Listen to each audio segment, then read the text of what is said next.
말씀 제목은요, 제대로 믿는 자, 제자입니다. 오늘 말씀을 통해서 제대로 믿는 자, 제자의 모습을 한번 살펴보고 싶습니다. 제가 예전에 길을 가다가요, 학원에 걸린 현수막 하나를 봤어요. 무슨 학원인데 이 현수막에다가 8글자가 아주 큼지막하게 적혀 있었습니다. 제대로 가르칩니다. 제대로 가르칩니다. 이 8글자가 뭐 다른 광고 없어요. 그냥 제대로 가르칩니다 딱 써 있더라고요. 눈에 확 들어오고 제대로 가르치겠다라는 그 결심이 느껴졌어요. 뭐 학원이니까 당연히 제대로 가르쳐야 하는 것이죠. 그런데 그 현수막을 보고 이내 웃음이 터져 나왔습니다. 그 몇 글자 되지도 않는 그 8글자에 맞춤법이 하나가 틀렸기 때문이에요. 그 현수막에는 제대로 가르칩니다가 이렇게 쓰여 있었어요. 네, 제대로 가르칩니다. 여러분 다 아시죠? 원래 제대로란 말은 어휘가 맞잖아요. 아이란 말은 없어요. 그래서 어휘로 써야 되는데 제대로 가르쳐야 되는데 제대로 가르친다고 현수막을 붙여놨어요. 차라리 학원이 아니었다면 얼마나 좋았을까. 학원인데 제대로 가르친다는데 맞춤법이 틀려서 걸어 놓았으니 여러분 신뢰가 가겠습니까? 네. 들어가서 이거 말해줄까 말까 하다가 그냥 지나쳤는데 그거 보면서 웃었어요. 학원인데 오탈자가 맞춤법이 틀린 걸 보면서 웃을 수밖에 없었습니다. 그러면서 목사의 직업병이 있죠. 교회는 그럼 어떨까 생각하게 됐어요. 교회는 어떨까? 교회가 때로는 세상 사람들로부터 웃음거리가 될 때가 있습니다. 왜 웃을까? 왜 웃을까 생각해 봤더니 교회도 세상을 향해 걸어놓은 현수막에 맞춤법이 틀려 있는 건 아닐까라는 거예요. 교회는요, 복음이라고 하는 맞춤법을 제대로 써서 붙여놔야 됩니다. 복음이라고 하는 맞춤법을 혹시 우리는 틀리게 제대로가 아니라 제대로라고 그거를 착각해서 잘못된 복음의 맞춤법을 세상을 향해 걸어놓고 있기 때문에 사람들은 교회를 향해서 비웃고 있는 것은 아닐까요? 여러분 복음의 맞춤법이 뭡니까?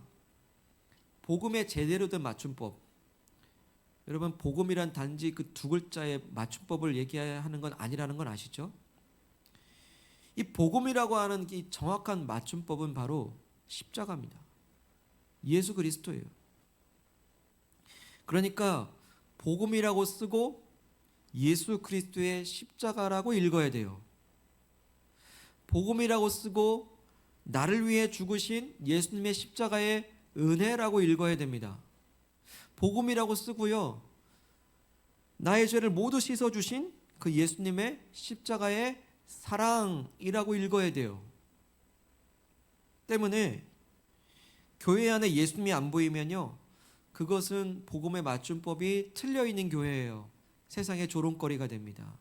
그런 말이 있잖아요. 사람들도 다 얘기하던데 예수님은 좋은데 교회는 싫다. 왜 그렇습니까? 예수님이란 맞춤법이 아니라 교회 안에 예수님의 맞춤법이 제대로 되어 있지 않는 거예요. 교회 안에 예수님은 안 보이고 사람이 보인다거나 아니면 예수님이 아니라 어떤 사람이 높임을 받는다거나 그러면 그건 분명 복음의 맞춤법이 틀린 교회예요. 그래서 예수님이 안 보이는 교회는 세상의 웃음거리가 됩니다. 예수님이 안 보이는 성도는 세상의 비웃음이 돼요. 예수님이 안 보이는 목사는요, 더 이상 목사가 아니에요. 예수님이 안 보이는 그리스도인은요, 사실은 그리스도인이 아니었어요. 혹시 여러분 어떤 성도 때문에, 어떤 목사 때문에, 어떤 그리스도인 때문에 여러분 혹시 너무 예수님이 안 보이기 때문에 상처받으셨습니까? 여러분 목사 아닙니다. 그리스도인 아니에요. 교회 아닙니다. 성도 아닙니다. 때문에 우리 스스로에게 우리는 진지한 질문을 좀 해봐야 돼요. 우리 교회는 예수님이 보이는가? 그리고 성도인 나에게는 예수님이 선명하게 드러나는가? 곧 그 누가 우리 교회를 봤을 때, 우리 성도님들 한 분 한 분을 봤을 때 예수님의 십자가가 선명하게 드러나는가? 예수님이 진짜 머리가 되시고 진짜 교회의 주인이 되시는 그 복음의 맞춤법이 정확하게 쓰여진 교회인가? 그리고 성도인가? 예수의 십자가의 맞춤법이 제대로 적힌 교회와 성도님들, 저 여러분들 되시기를 축복합니다. 그래서 오늘 우리는요, 제대로가 아니라 제대로 된 교회와 성도가 되어야 됩니다. 이렇게 제대로 된 교회, 제대로 된 그리스도인을 오늘 말씀은 두 글자 제자라고 합니다. 제자라고 해요. 예수님을 주님으로 모시고 따르는 사람들이 다 제자죠.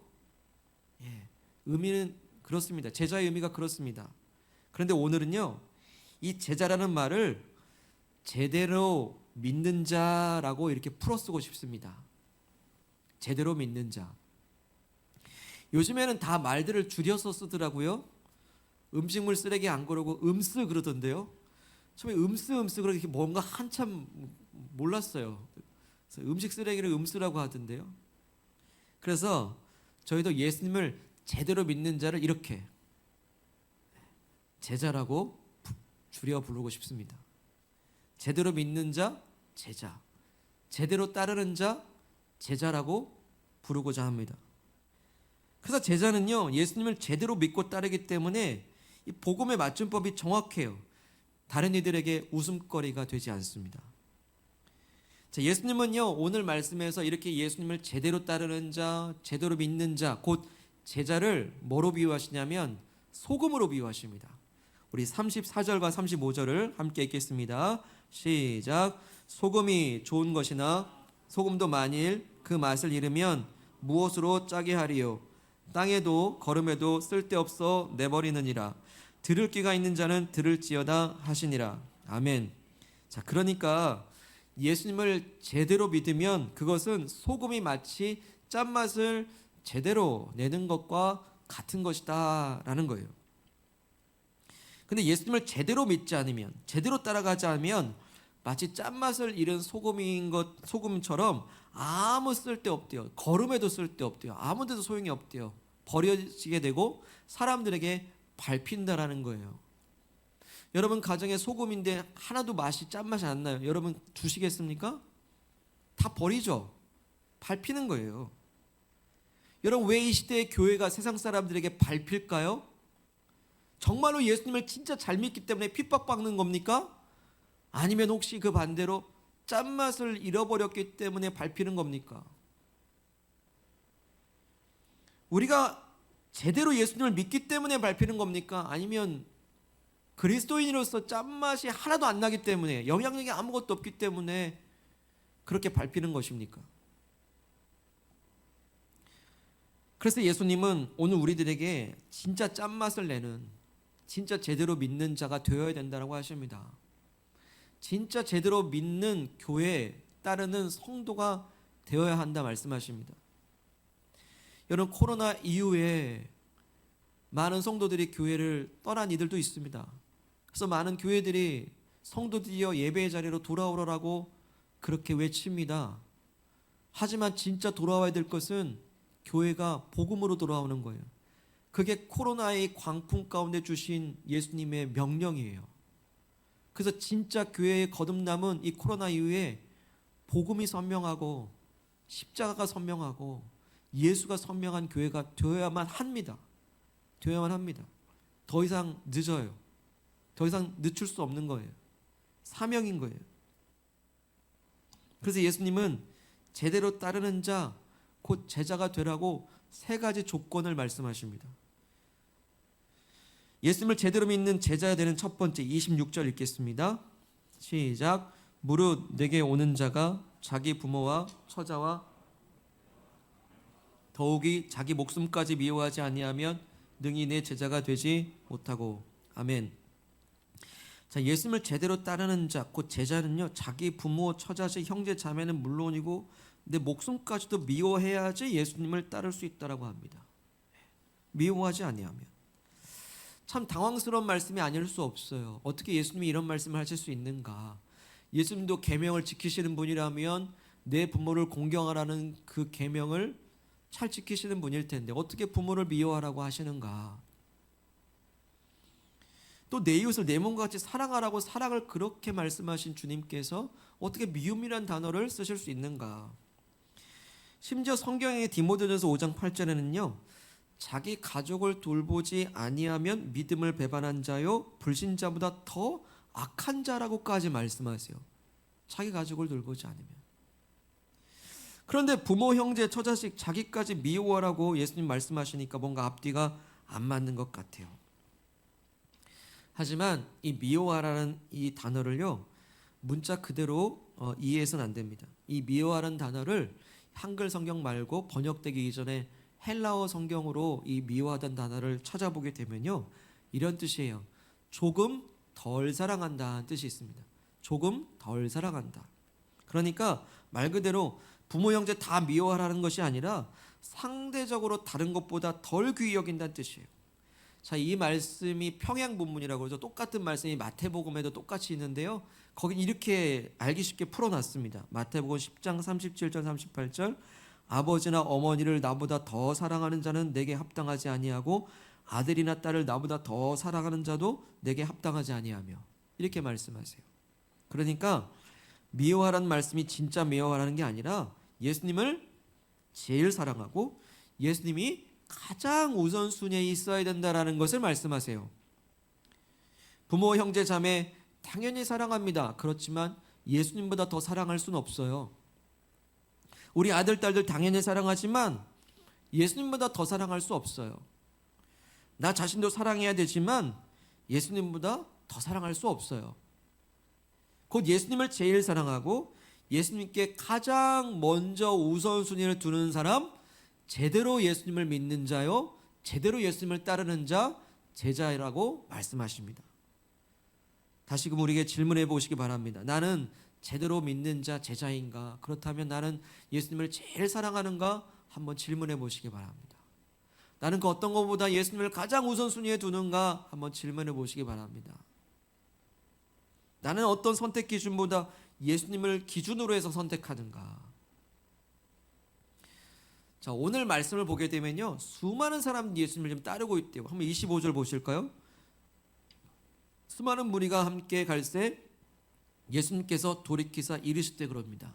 그러니까 한번 이 장면을 상상해 보세요. 수많은 사람들이 막 예수님을 막 따라가고 있어요. 근데 갑자기 예수님이 가시던 거를 멈추고 딱 뒤를 돌아보시면서 돌이키면서 말씀하시는 거예요. 왜 따라와? 왜 나를 따라오냐라고 그런 뉘앙스로 지금 말씀하시는 거예요. 그 말씀 설교가 이제 이 말씀이거든요. 여러분, 그 수많은 사람들이 예수님을 왜 따라가고 있을까요? 그 많은 사람들 중에는 내 병을 좀 고쳐달라고 요청하기 위해서 예수님을 따라가는 사람들도 있을 것이고, 저번에 보니까 예수님은 오병이요 보리떡 2개와 물고기 반대로 됐군요.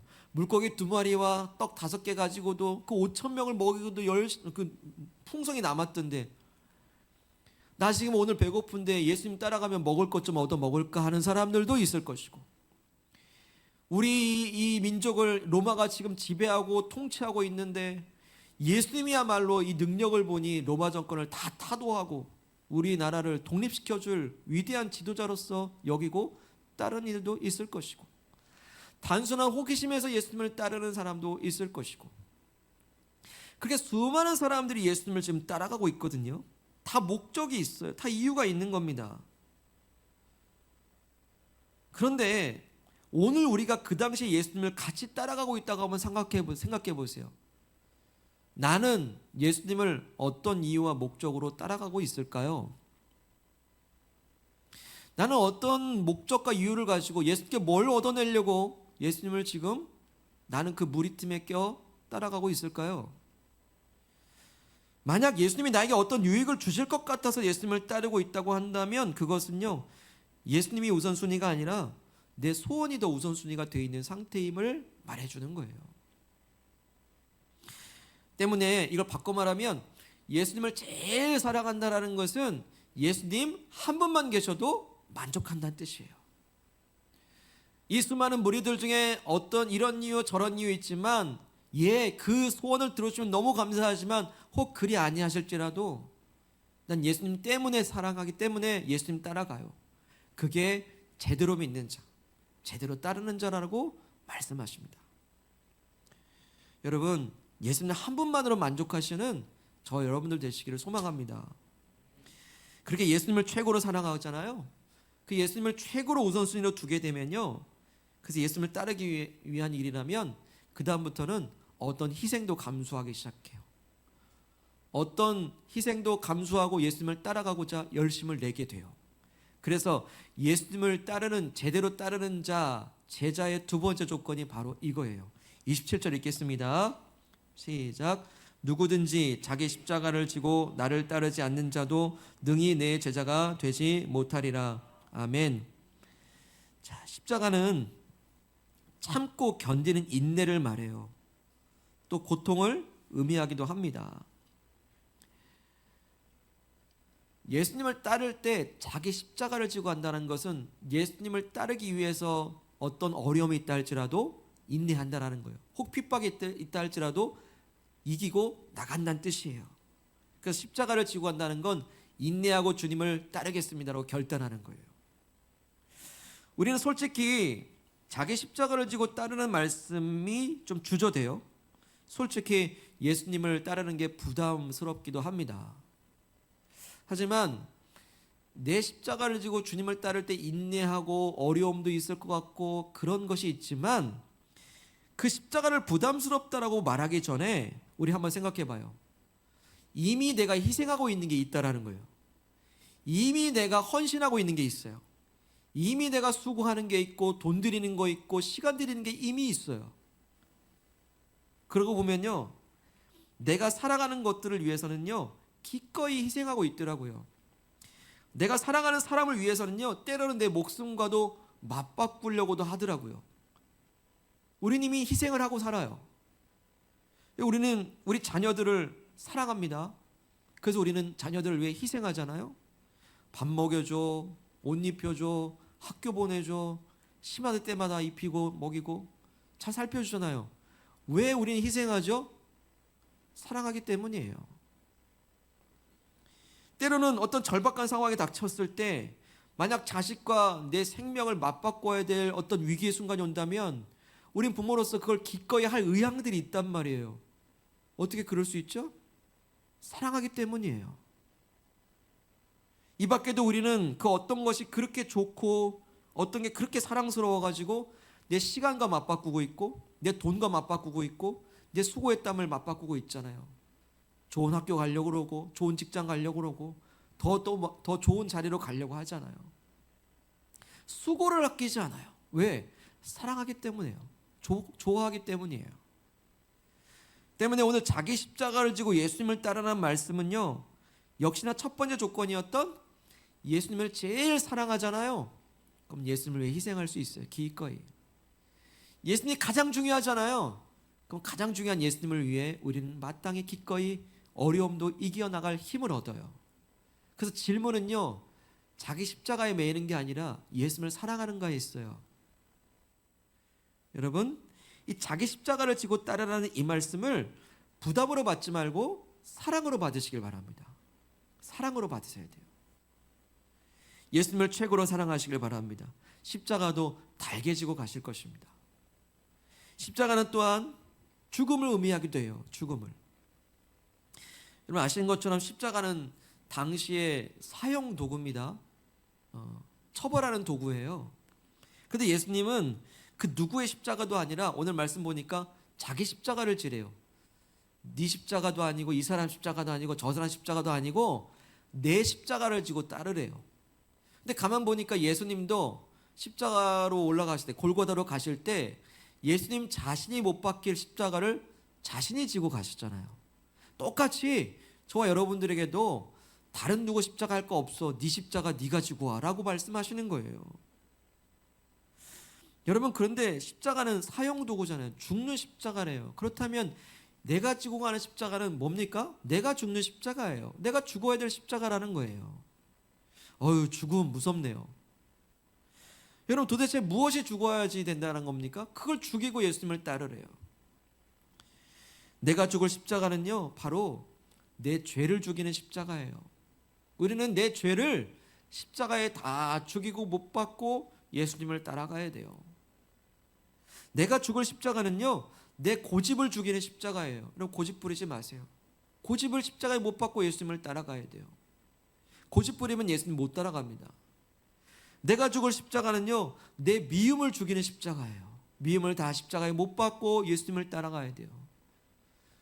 내가 죽을 십자가는 내 모든 욕심을 죽이는 십자가야 돼요. 욕심을 다 십자가에 못 박고 예수님을 따라가야 돼요. 내가 죽을 십자가는 내 교만함을 죽이는 십자가예요.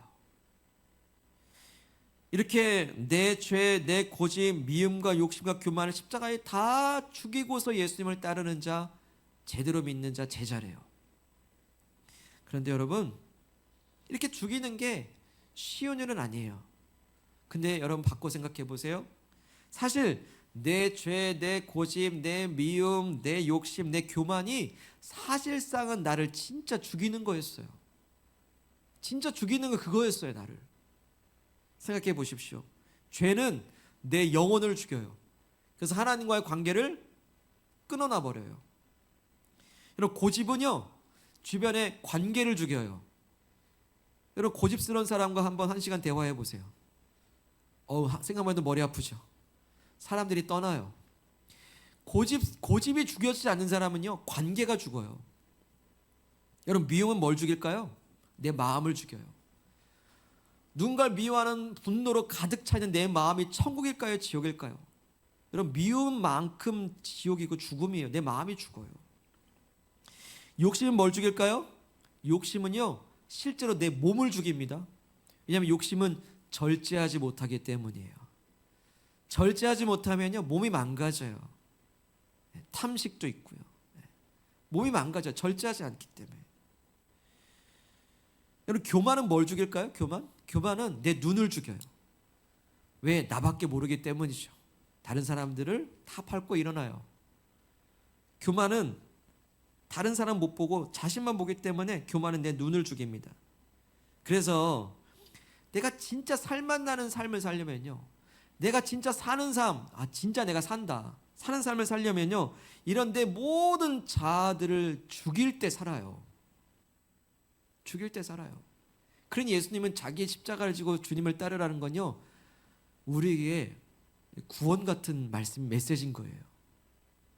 우리를 살리려는 말씀인 거예요. 그렇게 자기를 부인하고 내 자아를 십자가에 못 박고 내 십자가를 지고 예수님을 따라갈 때 우린 진짜 사는 줄로 믿습니다.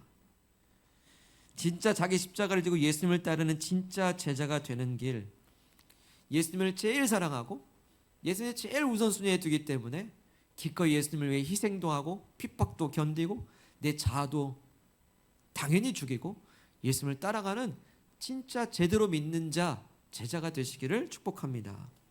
세 번째입니다.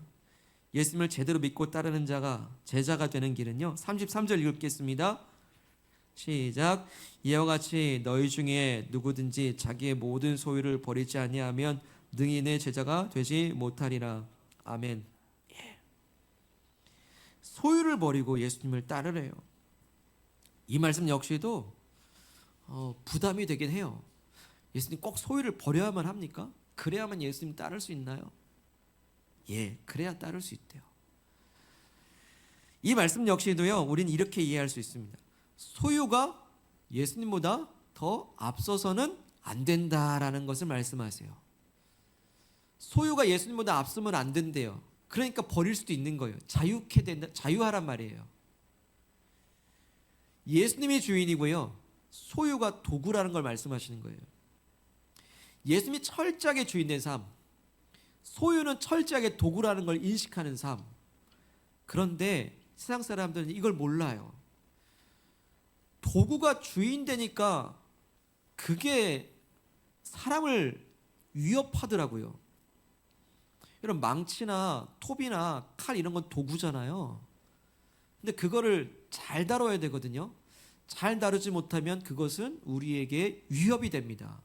불을 못 다루면 불이 나게 되고, 칼을 못 다루면 상처가 나게 되고, 때문에 이 소유라고 하는 것이 철저하게 도구라는 인식이 있을 때 잘 다뤄야지 소유가 유익이 되지만, 잘못 다루면 그 소유 때문에 내가 망해요.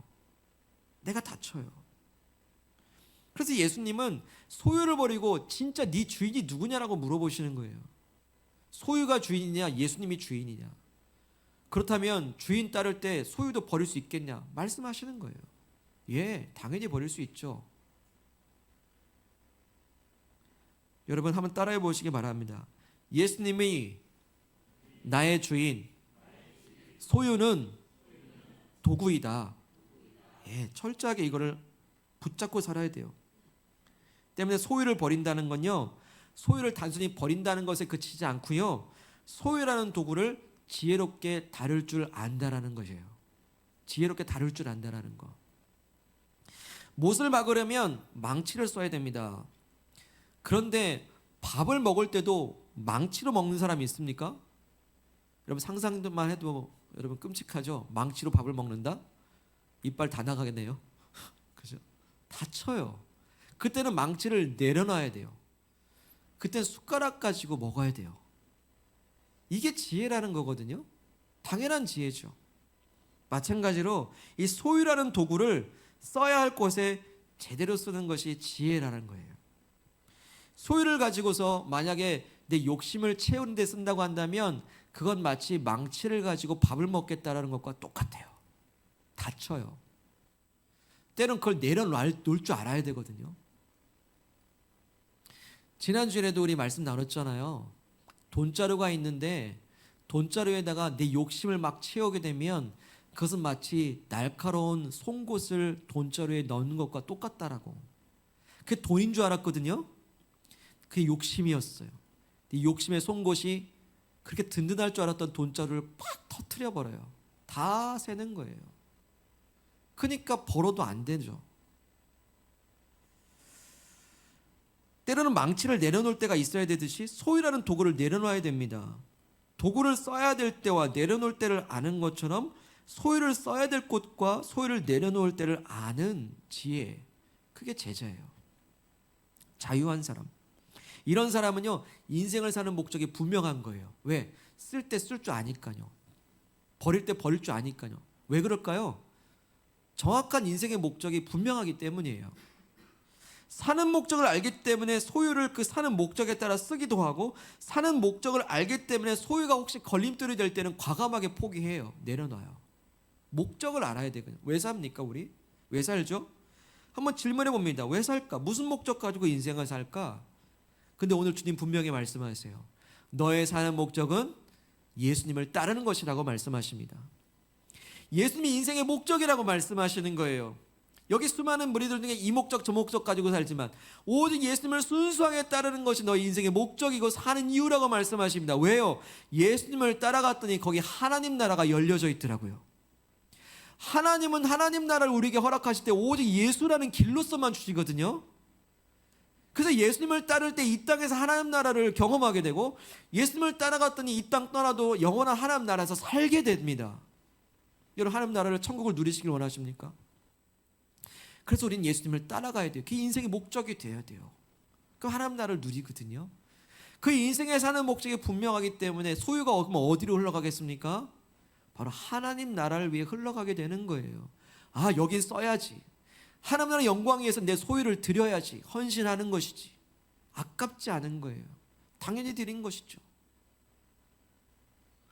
만약에 하나님 나라가 아니라, 만약 이 소유가 내 욕심과 만나 집착이 되어버린다면, 여러분 기억하시기 바랍니다.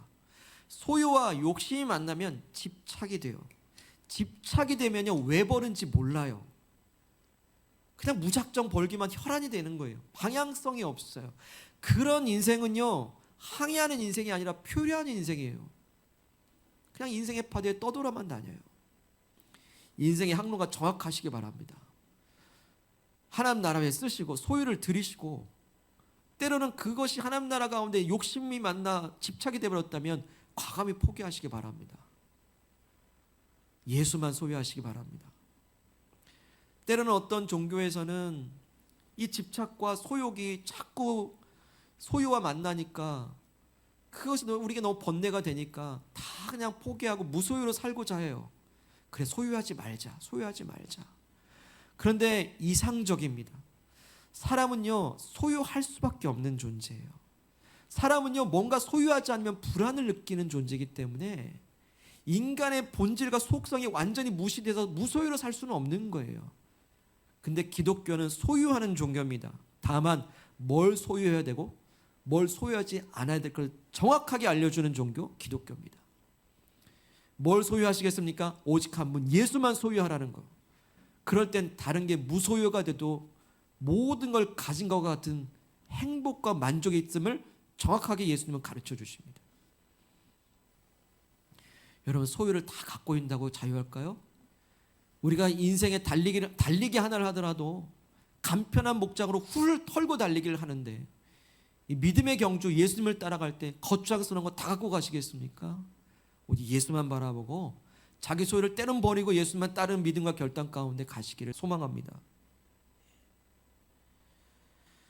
오늘 예수님은요, 수많은 사람들이 따라올 때 가던 길 멈추고 뒤를 돌아보면서 그 당시 그 자리에 우리도 있는 우리를 향해서 몸을 돌이켜 질문하십니다. 왜 따라오냐?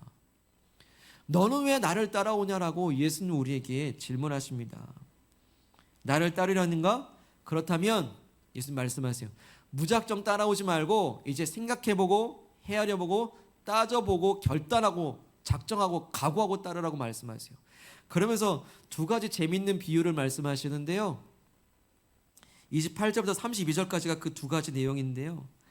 사람이 이 망대 하나를 지으려고 하더라도 예산 짜고 계획 짜고 설계도 짜고 다 해가지고 망대를 짓는데요. 근데 그런 계획도 아무것도 세우지 않고 헤아려 보지도 않고 그냥 무작정 지었다가 기초만 넣고 딱 무너져 있으면 사람들의 비웃음거리가 된대요. 전쟁을 나가더라도 적군이 많은지 내가 많은지 한번 따져보고 헤아려 본 다음에 전쟁에 나간대요.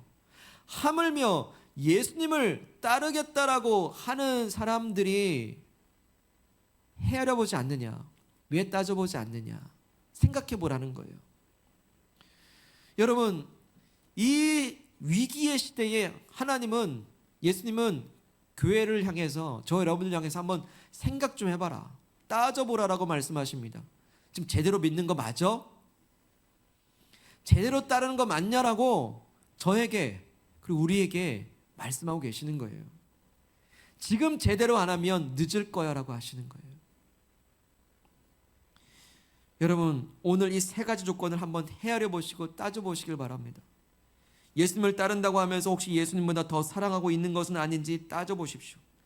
예수님보다 더 우선순위를 두고 있는 건 뭔지 한번 계산해 보십시오. 헤아려 보십시오. 예수님 따를 때 십자가에서 죽어야 될 내 죄, 내 고집, 내 욕심, 내 자아는 뭔지 한번 계산하고 따져보고 헤아려 보시길 바랍니다.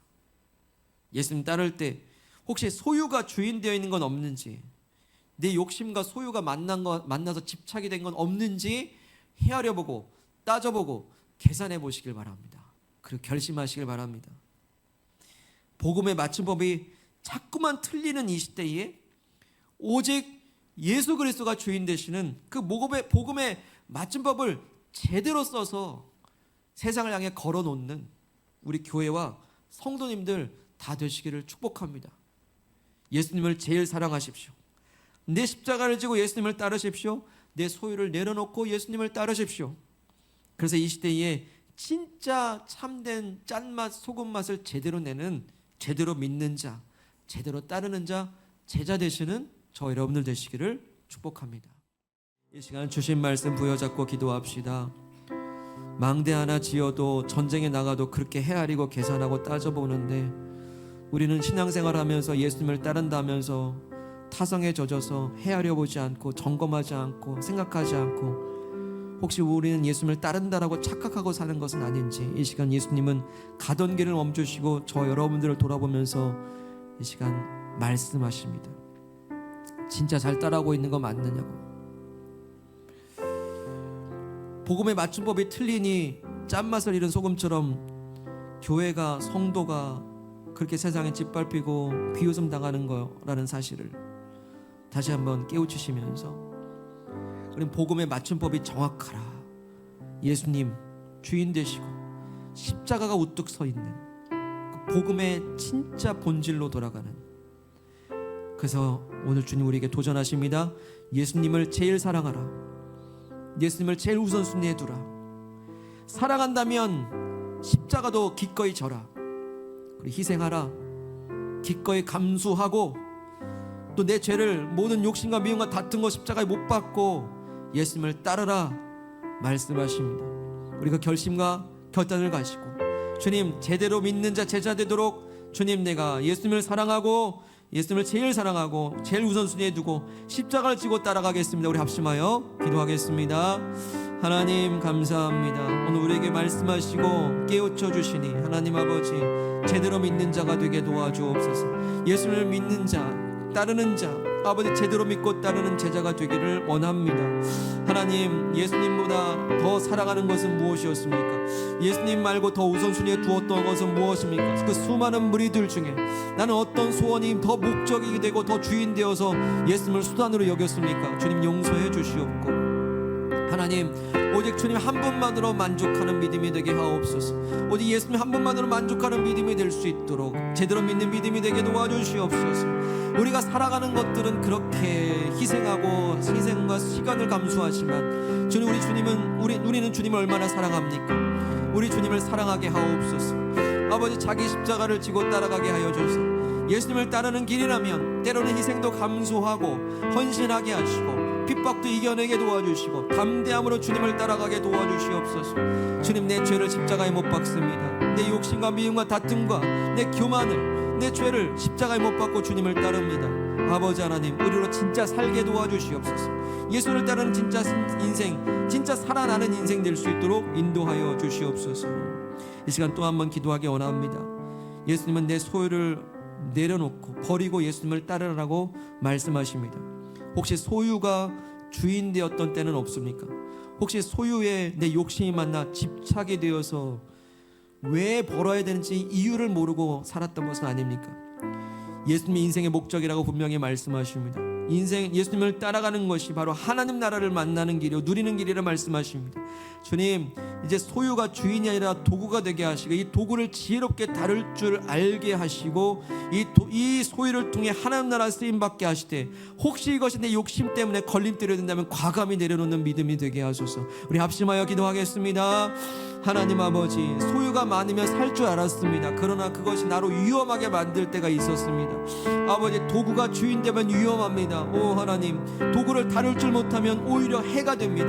주님 도와주셔서 소유가 주인이 아닌 도구라 말씀하시니 주인 되신 예수님만 온전히 따라가게 하여 주옵시고, 아버지 이 소유를 쓰시옵소서. 하나님 나라 영광에 쓰임받게 도와주시옵소서. 이 지옥과 같은 현실들을 천국으로 바꾸는 일이라면 아버지 내 소유를 드립니다. 아버지 써주시기를 원합니다. 아버지 하나님, 주님의 영광 가운데 이 소유가 어디에 써야 되는지 지혜롭게 분별하게 하실 때 아버지 하나님 남용하지 않게 하시고 오용하지 않게 하시고 이 소유를 통해서 하나님 영광에 쓰임받는 그 목적성이 분명하기를 원합니다. 그러나 주님, 욕심이 생깁니다. 주님, 내려놓게 도와주시옵소서. 절제를 주시옵소서. 아버지, 그 모든 것을 포기하려면 포기하고 예수님을 따르는, 오직 예수님을 소유하는 아버지 하나님 진정한 자유인이 되기를 원합니다. 주님, 우리에게 아버지 그 자유를 주시고자 오늘도 우리를 부르시고 초청하시니 제대로 믿는 자, 제대로 따르는 자로 온전히 제자 되게 하여 주시옵소서. 하나님 아버지 감사합니다. 복음의 맞춤법이 틀려 있는 이 세상 속에서 다시 한번 우리를 깨우치사 복음의 맞춤법을 제대로 쓰고 세상에 내걸라라고 말씀하십니다. 복음의 맞춤법 오직 예수, 오직 십자가입니다. 아버지, 진짜 짠맛을 내는 소금 맛을 내는 교회가 되고 성도가 될 수 있도록 도와주시옵소서. 주님, 내 힘으로 되지 않습니다. 이 수많은 무리들 중에 주님, 나는 어떤 목적과 어떤 수단을 가지고 예수님을 따르려 하는 것은 아닌지 돌아봅니다. 주님, 오직 예수님 한 분만으로 만족합니다. 오직 예수님 제일 사랑합니다. 예수님을 제일 우선순위에 둡니다. 그게 주님을 따르기를 결심합니다. 주님, 자기 십자가를 지고 따르라 말씀하십니다. 내가 그토록 사랑하는 것에 자발적 헌신이 있는 것처럼 이제 자기 십자가를 지고 가는 이 말씀과 명령 앞에 주님을 더 사랑하기를 원합니다. 사랑할 때 인내하게 하시고, 주님을 따를 때 때론 희생도 감내하게 하시되, 주님을 따를 때 핍박도 견딜 용기와 힘도 주시옵소서. 주님을 따를 때 내 십자가를 지고 따를 때 내 죄를 못 박습니다. 내 욕심과 미움과 다툼과 교만, 고집을 십자가에 못 박습니다. 나를 죽이고 예수를 따를 때 진짜 예수님 때문에 살아나는, 살만 나는 진짜 삶이 되길 원합니다. 주님 도와주십시오. 소유가 주인 되지 않도록, 소유를 도구 삼아 진짜 주인 되신 예수님을 위해 그 소유가 흘러가게 하시되, 때로는 그것이 집착된다면 버릴 수 있는 용기와 담대함, 오직 주님의 주인 되심을 믿고 따르고 인정하고 따라가는 진짜 제자 되도록 도와주시옵소서.